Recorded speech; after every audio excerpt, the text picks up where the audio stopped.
నిజాయితీని గాని మీ చిత్తశుద్ధిని గాని అంటే చిత్తశుద్ధి లేని శివ పూజ చేస్తూ ఇవాళ ప్రతిపక్షం మీద నెపం పెట్టి తప్పించుకుంటామంటే కుదరదు అధ్యక్ష. మేము ఇప్పటికి కూడా చిత్తశుద్ధితో చెప్తున్నాం, సిన్సియర్గా చెప్తున్నాం, సంపూర్ణంగా స్వాగతిస్తాము. మీరే చెప్పారు, గౌరవ ముఖ్యమంత్రి గారు చెప్పారు అధ్యక్ష, ఇదే హౌస్లో చెప్పారు మార్చిలో. ఏమన్నారు అధ్యక్ష? కేసీఆర్ ప్రభుత్వం ఉన్నప్పుడు కూడా 37% రిజర్వేషన్ స్థానిక సంస్థల్లో ఇవ్వాలి అని చెప్పి ఇక్కడ నుంచి బిల్లు పంపించారు పార్లమెంట్కి.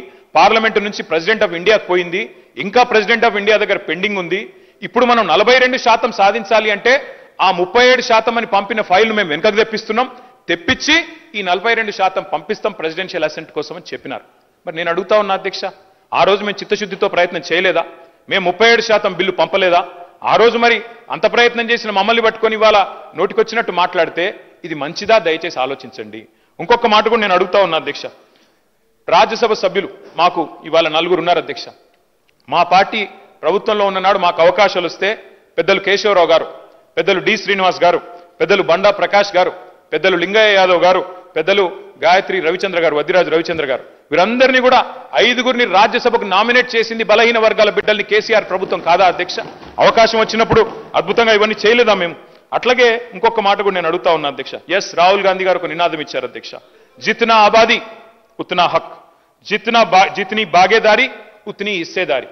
మంచి మాట అధ్యక్ష, మంచి మాట, మంచి ఆలోచన, డెఫినెట్లీ ఆచరణీయం, అనుసరణీయం, తప్పకుండా సాధించాలి.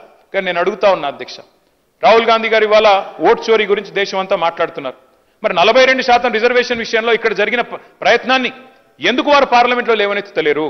కాంగ్రెస్ పార్టీకి 100 మంది ఎంపీలు ఉన్నారు అక్కడ, మీరెందుకు గట్టిగా పట్టుబడతలేరు? పార్లమెంట్లో 42% మీద అక్కడ కదా జరగాల్సింది చర్చ, అక్కడ కదా జరగాల్సింది రాజ్యాంగ సవరణ, అక్కడ చేయాల్సిన ప్రయత్నం చేయకుండా ఇక్కడ ఎంత చేస్తే కంఠశోష తప్ప ఏమొస్తుంది అధ్యక్ష?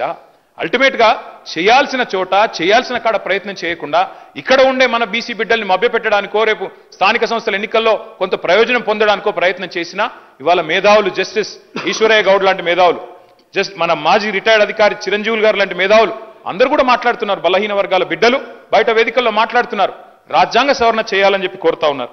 అధ్యక్ష, డిక్లరేషన్ ఒక్కటే సరిపోదు, డెడికేషన్ కూడా ఉండాలి అధ్యక్ష. డెడికేషన్ ఉంటే తప్పకుండా ప్రజలు హర్షిస్తారు, స్వాగతిస్తారు. మిమ్మల్ని నేను కోరుతా ఉన్నా అధ్యక్ష, మీరు చేసినారు ప్రయత్నం, ఒక హౌస్ హోల్డ్ సర్వేని చేసినారు మీరు, దాని పేరు